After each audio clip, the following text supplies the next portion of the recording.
Cales son os que pican? Os que pican teñen fan como este, mira, como gruñen. Quero probar. A ver como gruña, a ver. Pero non probo ca lengua.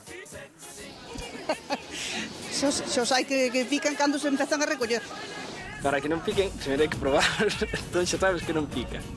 Só os pode distinguir unha persona que hai moitos anos que está entre eles, esa pode distinguilos. Ti ao velo xa sabes, se pican ou non? Pois en crudo, e cando se sabe, despois de fritos, nada.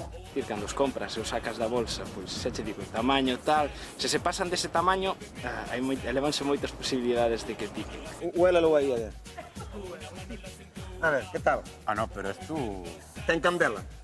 Bueno, En resumen, pois ten que ter de 5 a 7 centímetros e de 1 a 2 de base e de forma cónica, de forma redonda.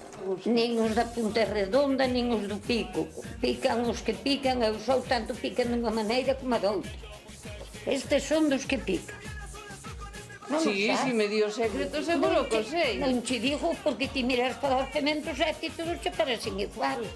E aquí está a esencia. Pero estos non acaban en pico, estos teñen a punta así medio Bueno, cuadrado. é que tanto ten este en pico e este tamén a máis pica ben. Aí hai polémica, pero realmente digo che que se Sí, son que de padrón opinas? e con ese tamaño non pican.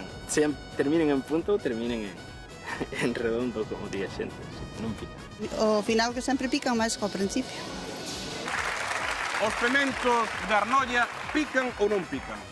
Home, depende, eso non se sabe moi ben se pican ou non. Agora, dos invernaderos pican máis cor das leiras. Sí, os de Alicante e tal suelen picar máis. Cando o pemento vai máis ben, cando o pemento está cansado de dar, entendes, alá por último, daquela pica máis. Usted seguro que sabe darlle un consello á xente. Como logo distinguimos os que pican e os que non? Ah, o que sai, señor? O que pica hai que comelo, para saber que pica.